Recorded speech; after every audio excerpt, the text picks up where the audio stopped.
তাহলে আমি একটু জামদিকের ব্যাপারে সুসংবাদ দিই আপনাদেরকে, যারা জান্নাতে যাবে, তাই না? তবে এই ব্যাপারে আমি কোরআন আর বলবো না, একটা চমৎকার হাদিস আপনাদেরকে শোনাবো। হাদিসটা কি? আল্লাহ নবী সাল্লাল্লাহু আলাইহি ওয়াসাল্লামকে একটা ছেলে এসে বলছেন, আল্লাহ রাসূল, আমি কনভার্ট মুসলিম, আমি এই টাটকা ইসলাম কবুল করেছি, আপনি আমাকে কিছু বলে দেন যেটা করলে আমি জান্নাত পর্যন্ত পৌঁছে যাব।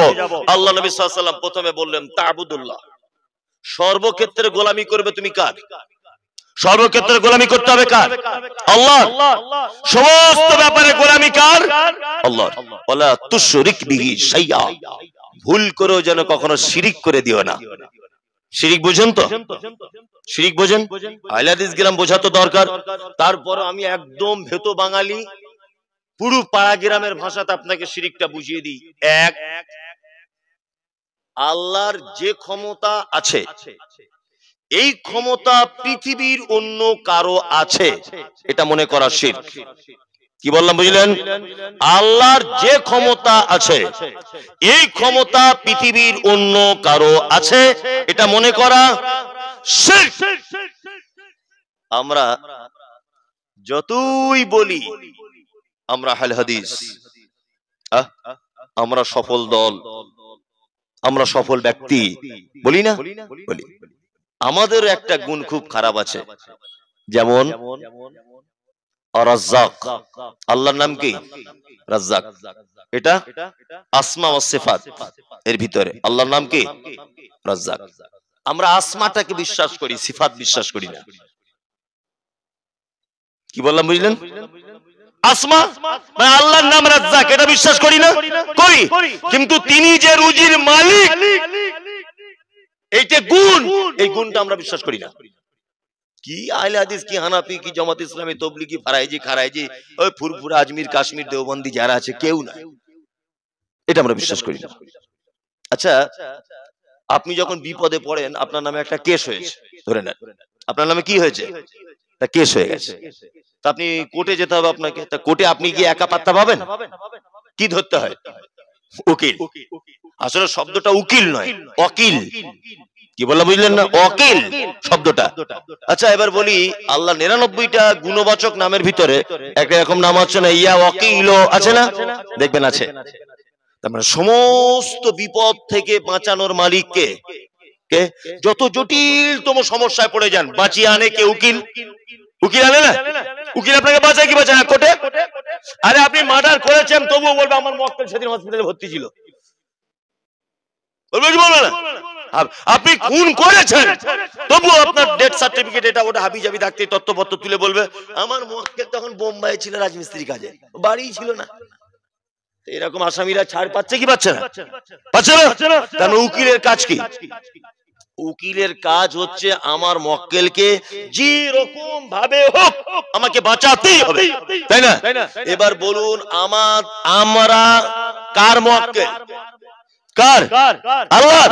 তাহলে সমস্ত ব্যাপার থেকে বাঁচানোর দায়িত্ব কার? কার? আল্লাহর দায়িত্ব। কিন্তু আমরা কি এটা মানি? আশ্চর্য ব্যাপার। ড্রাইভার গাড়ি চালাচ্ছিল, হঠাৎ করে সামনে একটা বিড়াল চলে গেছে, ব্রেক মেরে একদম কপাল সব ফুলিয়ে দিয়েছে। ভাই আর একটু হলে দাঁত মুখ সব ভেঙে যেত।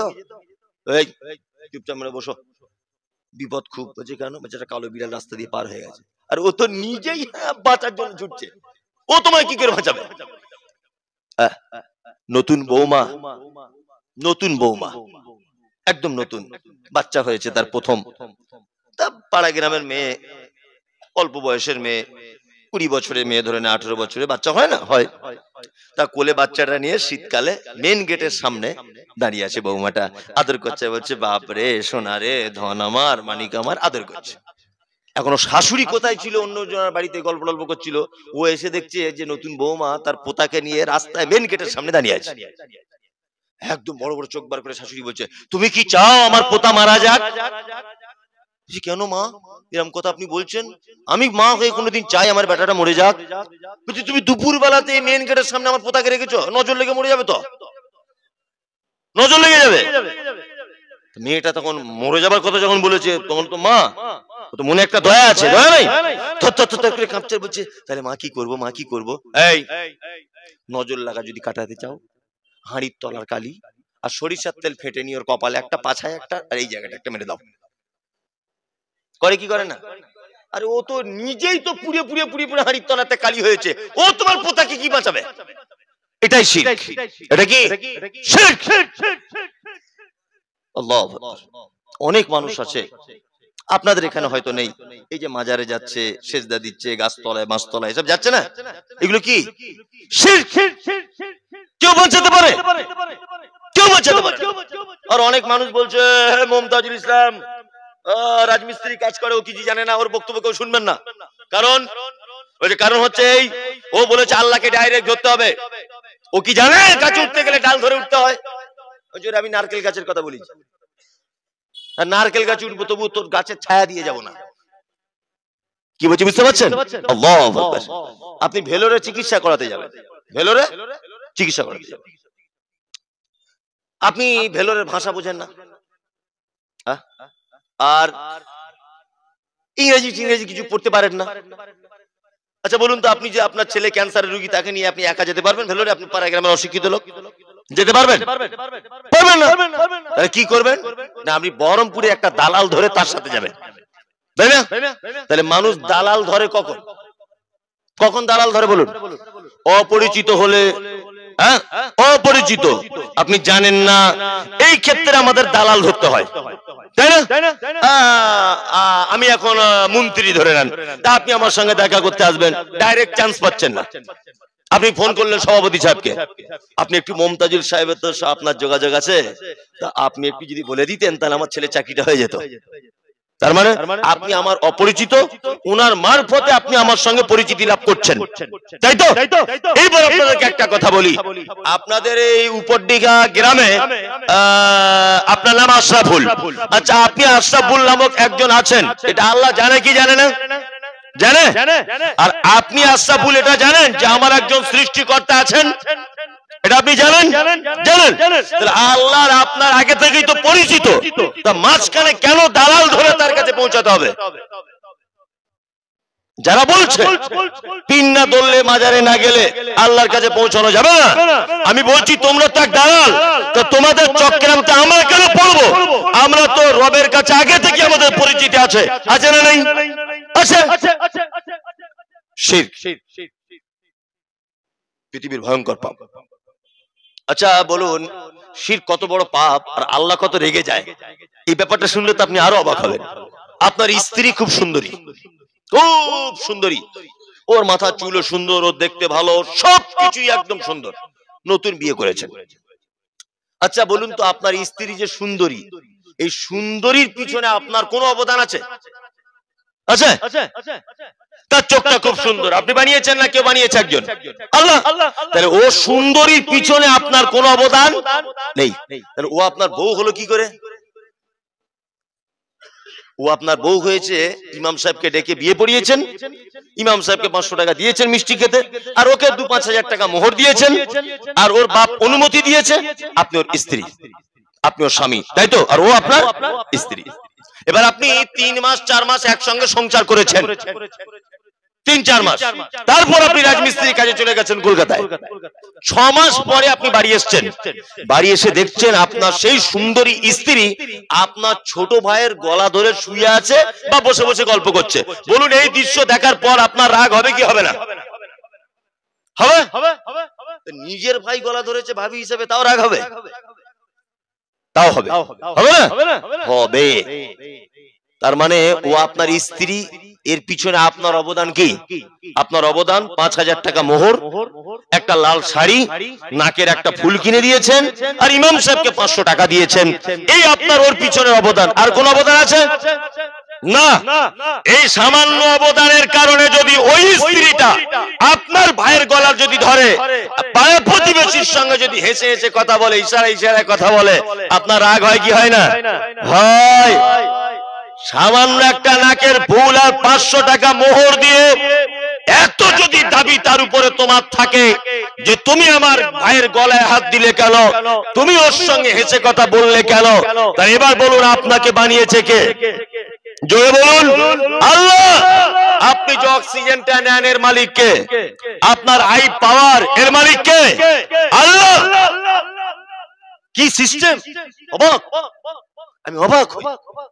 এই যে এই দেখুন আমার দিকে ফিরুন, এই যে হাতটা রাখুন, হোল্ডিং সিস্টেম না? Holding system. মোটরসাইকেল যদি চালান দেখবেন মাঝে সাঝে পার্টস গুলো জং লেগে যায়, গ্রিস দিতে হয়, হয় না? আপনার বয়স কত এখন চাচা? 60। গ্রিস দিয়েছেন কোনদিন এখানে? গ্রিস লাগায়? সুবহানাল্লাহ। আপনি দাঁত বার করে এসে দিলেন। এখন তো সুবহানাল্লাহ বলবেন, আল্লাহু আকবার বলবেন, আল্লাহ প্রশংসা করুন। এই যে পাটা ফোল্ডিং সিস্টেম, মৃত্যুর আগে পর্যন্ত কোনোদিন গ্রিস লাগবে না, একবার ওয়াশ করা লাগবে না। লাগবে? জং ছাড়াতে হবে? হবে না। এসবগুলো কার দান? কার দান? আল্লাহর দান। যে আল্লাহ আপনাকে বানিয়েছে, অক্সিজেন দিয়েছে, আই পাওয়ার, যার জমিনে চলেন, যার রুজিতে খান, ভালো করে বুঝবেন। 5000 টাকা মোহর দিয়ে ওই বউ যদি অন্য জনের সঙ্গে ইশারায় কথা বলে, যদি আপনার রাগ হয়, তাহলে যে আল্লাহ আপনাকে এত কিছু দিলেন সেই আল্লাহকে বাদ দিয়ে যদি এই কপালটা অন্য জায়গায় সেজদা লাগান, তার রাগ হবে কি হবে না? হবে, হবে। ওই জন্য আমি বলে দিয়েছি, যারা বাইরে ঘাটে কাজবাজ করেন, একটা জায়গাতে আপনারা কখনো যাবেন না, প্রয়োজন থাকলেও যাবেন না, প্রয়োজন না থাকলেও যাবেন না। সেখানে কি, যেখানে দেখবেন অতিরিক্ত শিরক হচ্ছে, অতিরিক্ত শিরক, মানুষ পূজা করছে, মানুষ সেজদা করছে, কেউ গিয়ে চুমু খাচ্ছে, কেউ গিয়ে চাদর চড়াচ্ছে, সব জায়গাগুলো আছে না? আছে। কোনোদিন কাজবাজের ক্ষেত্রে দেখতেও যাবেন না, কারণ যখন তখন ওখানে আল্লাহর মহা গজব আসতে পারে। কি বলছি বুঝতে পারছেন না? যখন তখন। আর ওরা, আমি তো ওদেরকে মুসলিম বলি না, মনেও করি না আমি যে ওরা মুসলিম। ওয়াতাসিমু বিহাবলিল্লাহি জামিআন ওয়া লা তাফাররাকু। কোরআনের যে এই যে আয়াত, আল্লাহ বলছে আমার রশিটাকে মজবুত করে ধরো। কার সঙ্গে ধরবো রশি? এই রশি কার সঙ্গে ধরবো? ও মাজার পূজা, শিরকে লিপ্ত, শিরকে আকবরের মতো পাপে লিপ্ত, আমি ওর সঙ্গে রশি ধরতে যাব? এই সূরাটির এই আয়াতের ব্যাখ্যা যদি আপনি শোনেন, অবাক হয়ে যাবেন আপনি। বাংলাদেশের প্রখ্যাত আলেম ডক্টর আসাদুল্লাহ গালিব হাফেজাহুল্লাহ, উনি একটি বই লিখেছেন। এইটা তাফসীর করতে গিয়ে তিনি বলেছেন, আমি নিজে ওনার মাদ্রাসায় গিয়ে পড়ে এসেছি। এটা নতুন কোরআনের তাফসীর একটা ভার্সন চালু হয়েছে, তা পড়তে পড়তে ওটা চোখে পড়লো। আমি প্রায় একদিন ছিলাম ওনার মাদ্রাসাতে, এবারে তা পড়ে সারাদিন পড়েছি। এর আমি ব্যাখ্যা দেখলাম, অবাক হয়ে গেলাম। উনি বলতে চাইছেন ওয়াতাসিমু বিহাবলিল্লাহি জামিআন ওয়া লা তাফাররাকু, এর ব্যাখ্যার মূল কথা, তাওহীদের পক্ষে যারা, তাদের সঙ্গে একতাবদ্ধ হও। যারা তাওহীদের পক্ষে, সে মুসলিম, তার সঙ্গে তুমি একতাবদ্ধ হও। যে তাওহীদের পক্ষে নয়, ওই মুসলিমের সঙ্গে একতাবদ্ধ হওয়া যাবে না। তার মানে ওপেন যারা মাজার নিয়ে ব্যস্ত, ওপেন যারা আল্লাহকে বাদ দিয়ে দ্বিতীয় পার্সনের কাছে রুজি চাইতে ব্যস্ত, এদেরকে মুসলিম মনে করা যাবে না, একদমই না। আল্লাহ তাআলা এই কথা কোরআন মাজিদে সূরা তাওবাতে নকল করে দিয়েছেন, মা কানা লিন নাবিয়্যি ওয়াল্লাযীনা আমানু আইয়াস্তাগফিরু লিল মুশরিকিন ওয়ালাউ কানু উলি কুরবা। কোন নবী এবং ইমামদারদের জন্য এটা উচিত নয় যে মুশরিকদের জন্য ক্ষমা প্রার্থনা করা, যদিও তারা নিকট আত্মীয় হয়। যারা শিরিক করতে ব্যস্ত, তাদের জন্য ক্ষমা প্রার্থনা পর্যন্ত করা যাবে কি না, নিকট আত্মীয় হলেও। এবার এখানে একটা কথা বলে দিই, বলবে মমতাজুল এত ছোট আলেম আর এত বড় ফতোয়া। আমি ফতোয়া দিচ্ছি না, আপনার ব্রেনে একটা জিনিস আমি ভাবার জন্য অনুরোধ করছি আপনার বিবেকের কাছে। আল্লাহ অত্র আয়াতে বলছেন যে মুশরিক যারা শিরকের সঙ্গে যুক্ত, এরা যদি নিকট আত্মীয় হয়, তুমি তার জন্য ক্ষমা প্রার্থনা করতে পারবে না। মাশাআল্লাহ, আলহামদুলিল্লাহ, আপনার মেয়েটা খুব সুন্দরী। আপনার মেয়েটা একটা ঘটক এসেছে, আপনার মেয়ের জন্য একটা ছেলে দেখতে, তাই এসে বলছে শামসুদ্দিন ভাই, আপনার মেয়েটার জন্য একটা ভালো ছেলে দেখেছে। তবে ছেলে কি করে? বলছে হাই স্কুলের মাস্টার, সরকারি। বলছে বেতন কেমন পায়? প্রায় 80,000। আচ্ছা আচ্ছা, বাড়ি ঘরদর করেছে? বলছে একদম মেন NH 34 এর পাশেই বাড়ি। আচ্ছা, তখন ঘটক সাহেব বলছে আপনারা তো আহলে হাদিস, হ্যাঁ, তবে একটা কথা বলে দিচ্ছি, কিছু মনে করবেন না। বলছি কি, বলছে আপনার জামাই মাঝে সাঝে পাথর চাপড়ি যায়, চাদর চাদর চড়ায়, তারপরে ওখানে গিয়ে ফুল টুল দেয়, সেজদা সেজদা করে, অসুবিধা নাই তো? ও আইল হাদিস তখন বলছে না, বেতনটা তো ঠিক আছে, আলহামদুলিল্লাহ, অসুবিধা হবে না। কি বলছি বুঝতে পারছেন না? আপনার খুব আদরের দুলালি বেটিকে আপনি ওর হাতে তুলে দিলেন, কি বললা বুঝলেন না? ও এখন স্বামীর ভালোবাসা প্রেম একটা আল্লাহর পক্ষ থেকে থাকে, তাই না? ও তার স্বামীর কথা অনুযায়ী বাধ্য হয়েছে ওখানে গিয়ে সেজদা করতে। ভালো করে বুঝবেন, আল্লাহ কোরআনে বলছেন, কি বলছেন? মা কানা লিন নবিয়্যি ওয়াল্লাযিনা আমানু আন ইস্তাগফিরু লিল মুশরিকিন। কোন ইমানদার এবং নবীদের জন্য উচিত নয় যে মুশরিকদের জন্য ক্ষমা প্রার্থনা করে। ওয়ালাউ কানু উলি কুরবা, যদি মুশরিক তোমার নিকট আত্মীয় হয়। আপনার মেয়ে যেদিন থেকে মাজারে সেজদা দিয়ে দিয়েছে জামাইয়ের পাল্লায় পড়ে, সেই দিন থেকে আপনি আর ওই মেয়ের জন্য জীবনে ক্ষমা প্রার্থনা করার আপনার আর ক্ষমতা নাই। শিরক এক মহা বড় পাপ, মহা পাপ। আল্লাহ। এইবার একটা কথা বলে দিই, আমরা সারা জীবন বক্তব্য শুনেছি একটি বিষয়, যে কোন মানুষ যত পাপ করুক না কেন, ও যদি লা ইলাহা ইল্লাল্লাহ এইটা যদি একবার বলে, কোন না কোন একদিন, কোন না কোন একদিন, কোন না কোন একদিন ও জাহান্নামে আযাব খাটার পরে আবার জান্নাতে আসবে। এই বক্তব্য আমরা শুনি না? শুনি কি শুনি না? শুনি। এই বক্তব্য আমরা শুনি। একটা লোক শিরিক করা অবস্থায় মারা গেছে, ক্ষমা পাওয়ার সুযোগ হয় নি। সবাই জাহান্নাম থেকে আযাব ভোগ করে মুক্তি পাবে, কিন্তু যে লোক শিরিক করা অবস্থায় মারা গেছে, ক্ষমা পাওয়ার সুযোগ পায়নি, এ কিন্তু জীবনে আর ক্ষমা পাবে না, কোনদিন ক্ষমা পাবে না। তাবিজ কবচ মাদুলি সব কি শিরক। লাল সুতো কালো সুতো কি শিরক। আশ্চর্য হয়ে যাচ্ছি আমি, আপনাকে যে কত রকম ভাবে ঠকানো হয়েছে। আল্লাহ তাআলা বলছেন, কি বলছেন? আল্লাহ তাআলা বলছেন, নুনাজ্জিলু মিনাল কুরআন মা হুয়া শিফা। কোরআন অবতীর্ণ করেছি মানুষের আরোগ্যের জন্য। সমস্ত রোগের ঔষধ আছে কিসে? আল কোরআনে। আপনি রোগে আক্রান্ত, কোরআন তেলাওয়াত করুন, এর তেলাওয়াতের বরকতে আল্লাহ আপনার রোগ থেকে মুক্তি দিয়ে দিবে, তেলাওয়াতের বরকতে। কি হয়েছে বুঝতে পারছেন? কিন্তু আপনার মাথাতে ঢুকিয়ে দিয়েছে হুজুর অসুবিধা নেই, আয়াতুল কুরসি লিখে দিচ্ছি, পাছায় বেঁধে ঘোরো। করছে কি করছে না? হ্যাঁ, প্রায় মানুষের এখানে তাবিজ লটকানো, কোমরে আছে কারুর, আছে না? আছে। আশ্চর্য আছে অনেক। ডাক্তার বলেছে তোমার অসুখ, গায়ে রক্ত কম, বেশি করে আপেল আর নাশপাতির রস খাও, মানে বেদানার রস। আপনি যদি বেদানা কিনে বগলে বেঁধে ঘোরেন, কাজ হবে? আপেল যদি কেউ গলায় বেঁধে ঘোরে, হবে? খেতে হবে, তাই না? একদম। কোরআন তেলাওয়াত করতে হবে, এই তেলাওয়াতের বিনিময়ে আল্লাহ আপনাকে আরোগ্য দান করবে ইনশাআল্লাহ। কি বলছি বুঝতে পারছেন না? এটা পাচাই বেঁধে ঘোরার জন্য আসেনি। কি বলছি বুঝতে পারছেন? আর যারা এইসব কাজবাজ করে, তাবিজ কবজ দেয়, এরা তো আরেক চিটার, মানে বিশ্ব মানের চিটারেরা। আশ্চর্য লোক। ছোট্ট একটা কথা আপনাকে বলি, একটা লোক নতুন বাস কিনেছে, নতুন বাস কিনেছে 35 লাখ টাকা দিয়ে। তো উনি পীর সাহেবের কাছে গেছেন, তা পীর সাহেবকে গিয়ে বলছেন, হুজুর নতুন বাস কিনেছি হুজুর। হুজুর তখন বুঝতে পেরে গেছে প্রথমেই বড় কাস্টমার, 35 লাখ টাকা যে বাস কিনে সে গরিব লোক, ধনী লোক। হুজুর তখন বলছে, হ্যাঁ সবই ঠিক আছে, কিন্তু লকডাউনের পরে একটু তাবিজের দাম বেড়েছে হালকা। আগে 3000 ছিল, এখন 3500 হয়েছে।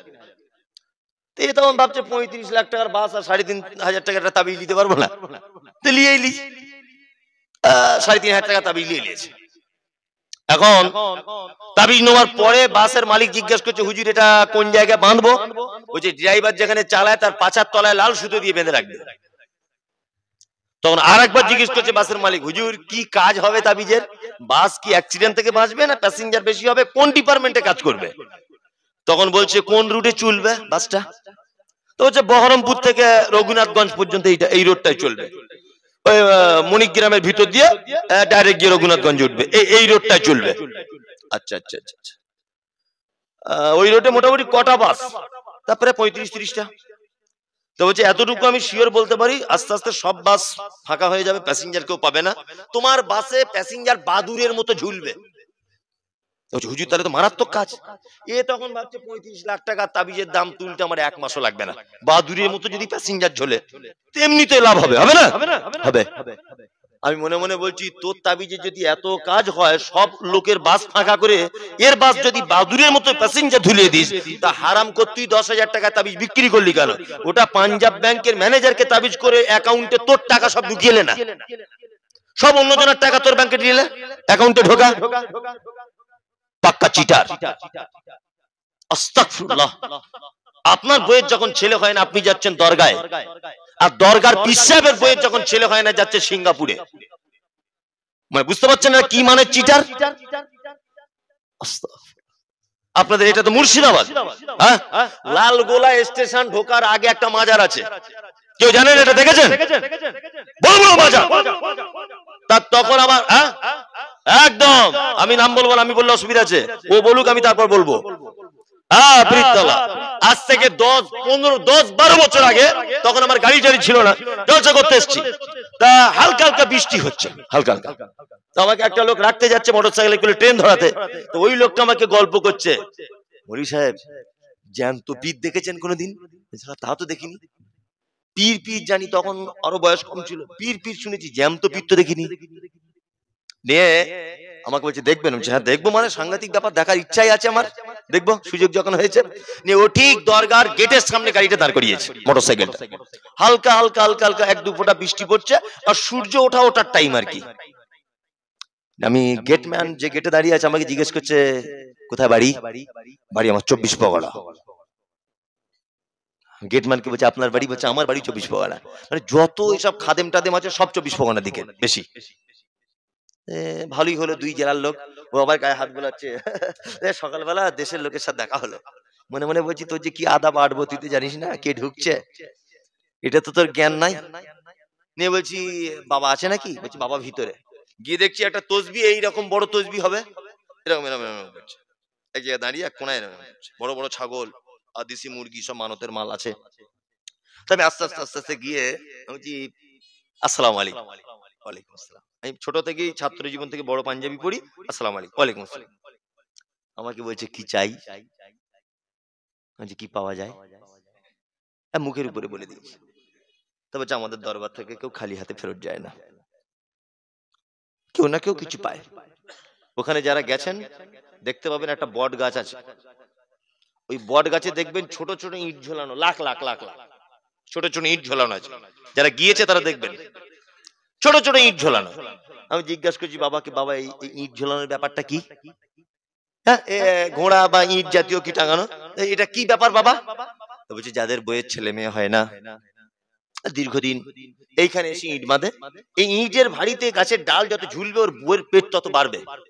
বলছি বাহ, সারা যত বাচ্চা তাহলে এর কাছেই আছে, তাহলে এত পুরুষ মানুষের আল্লাহর দরকার ছিল না তৈরি করার, সবাই এখান থেকে মাল নিয়ে নিত। হ্যাঁ ভালো। তারপরে আমাকে বলছে কি চাই বলুন না। আচ্ছা আমার একটা সামান্য উপকার যদি করে দিতেন খুব ভালো হতো। মনে পড়েছে তখন চিট ফান্ডের সব টাকা পয়সা মার হয়ে গেছে, একবার হয়েছিল না, এসে র্যামেল এমপিএস পেমপিএস যা যেখানে সব এই করতো, পাড়ায় পাড়ায় সব টাকা পয়সা জমাতো, সব টাকা চোট হয়ে গেছিল না ঠিক সেই সময়। আমি বলছি বাবা আমি তো একটা কোম্পানি এজেন্ট, 15-16 লাখ টাকা মার হয়ে গেছে, মানে পাবলিকের মারের ভয়ে বাড়ি ঢুকতে পারছে না, যদি হালকা টাকাটা দিয়ে দিতেন সবাইকে বাড়ি গিয়ে পেমেন্ট করে দিতাম। তো বলছে ওইটা পাওয়া যাবে না। যাচ্ছা চিটার, মনে মনে ভাবছি চিটার, তুমি মুর্শিদাবাদের বহরমপুরের বইয়ের বাচ্চা করে দিচ্ছ ইট বেঁধে, ঝাড়খণ্ডের বইয়ের বাচ্চা করে দিচ্ছে ইট বেঁধে, হ্যাঁ সবার তুমি বাচ্চা করে দিতে পারছো ইট বেঁধে, কই যার স্বামী নাই তার একটা বাচ্চা করে দাও দেখি, তাহলে তো বলবো তুমি বাপের বেটা। যা 30 বছর, যা 13 বছর 14 বছর বাচ্চা হচ্ছে না, নিশ্চয় তার স্বামীর বা তার কোনো ত্রুটি আছে, আছে নাই? আছে, কোন রোগে আক্রান্ত। আমি বলছি তাহলে যার স্বামী নেই মারা গেছে এইরকম একটা মহিলার বাচ্চা করে দিয়ে দেখাও, তাহলে বলবো তুমি সাংঘাতিক বড় তোমার কারামতি। সব চিটার, শিরক। আল্লাহ তুমি এদের থেকে জাতিকে আমাদের সকলকে বাঁচা বলুন আমিন আমিন।